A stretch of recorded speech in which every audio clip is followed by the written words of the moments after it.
have made public their intention of hosting the FIFA Club World Cup. This year's edition, that features the 6 continental club champions and the host nations league champion, was due to be hosted by Japan. The recent Olympic hosts, however, pulled out because of coronavirus concerns.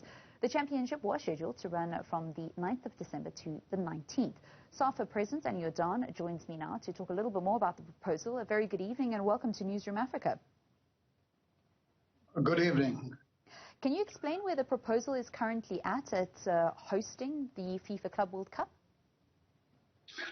Well, as you know, this Club World Cup was going to be hosted by Japan.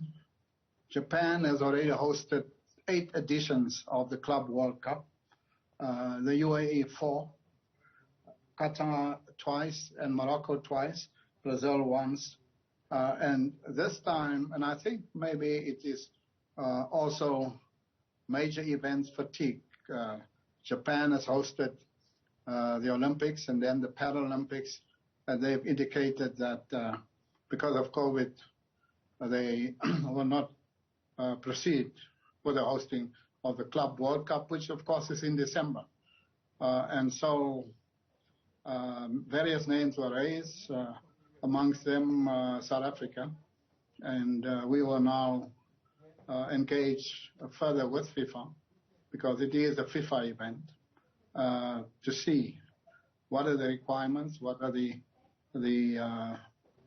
environment now, whether sponsors have already been included for the event in Japan. But those are discussions that we'll have when I meet with the Secretary General and the President Infantino in Lagos, Nigeria, sometime tomorrow. Of course, the CAF President is also in Nigeria, who's a Vice President of FIFA, Dr. Patrice Motsepe. So I'm sure that all the persons who can make a meaningful contribution to the discussion will be in Lagos, Nigeria. There were reports that said that the Japanese Football Association had said they didn't want it, not only because of coronavirus concerns, but also because of the fact that they wouldn't be able to get spectators in the fan, and they wouldn't be in the stadiums, fans in the stadiums. So that means they wouldn't be able to make money. They wouldn't be able to make money. Why would SAFA want to host it? Well, I think that, of course, is a challenge for South Africa as well, and for many countries around the world. I think the example is what happened in the Euro finals in Europe, where they had 60,000 supporters in the stadium. They went into the streets, they went to the bars, and got the economy ticked. What we already launched with the Minister of Sport is to say that normality in sport and in life meant that the fans could go unhindered to sit in the stand and enjoy the sport. The intervention, of course, came with the arrival of COVID in our country. There is now a vaccine, and we have to deal with that question. The percentage of people who are vaccinated is still low. It's just above 25%.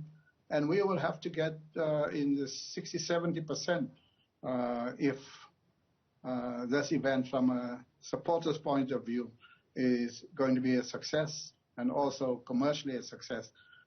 So linked to the hosting and the preparation of the event must be side by side. How do we work together with government to accelerate the question of the vaccination of football fans and of people in general? The government's slow vaccine rollout plan, as well as vaccine hesitancy, has led to that situation where less than a quarter of the population are vaccinated.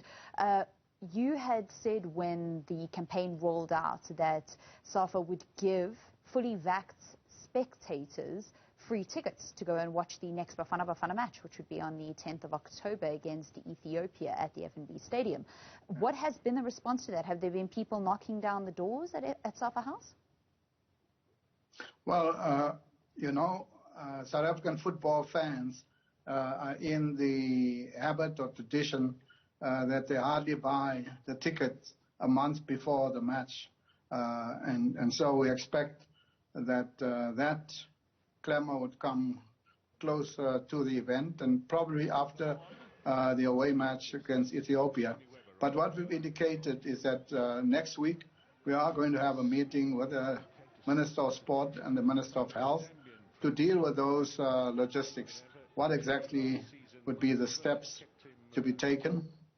We've already asked for a percentage allocation of the total capacity of the stadium rather than a number, because these stadiums vary from Orlando Stadium to FNB, 90,000 to 60 and 30,000 seater stadium. So if you put a percentage, it will be relative to the total capacity of the stadium. That for us would be a better determining factor than just put a number, because while 10,000 will be many people in a small stadium in FNB, it's hardly registered. So those are the issues that we will discuss next week with the Department of Sport, Department of Health, and of course we will hear what their position would be on these matters, and what are the other compliance issues that they will raise with us. Just quickly, Mr. Jordaan, what was the response from government when you said that you are investigating and putting forward your names to host the FIFA Club World Cup? Well, you are correct. It is an investigation at this time.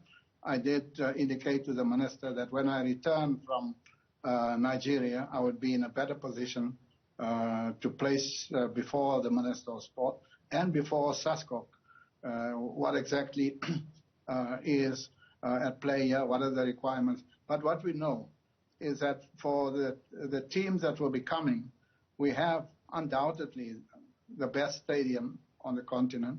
We have, from a hotel perspective, some of the best hotels in the world. And all of these things have already been tested through many, many major events. And I'm sure that the teams would look forward to coming to South Africa.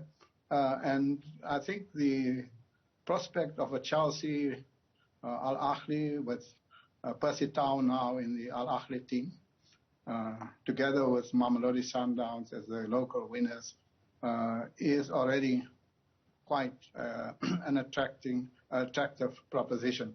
Of course, from CONCACAF, normally it's a team from Mexico, and the team from South America are very often the teams from Brazil, whether it's Palmeiras or Corinthians, but there will be a huge team. São Paulo is another team. So it will be a highly competitive competition, and those fans will also travel. I was in the last Club World Cup in Qatar, and there were fans, of course it's close to Egypt, there were many Egyptian fans, and I'm sure they will travel with their team and look forward to see Percy Tau in their team and Pizzo on the bench. That's SAFA President Danny Jordaan speaking to us about the prospect of South Africa hosting the FIFA Club World Cup. Thank you so much for your time, and that concludes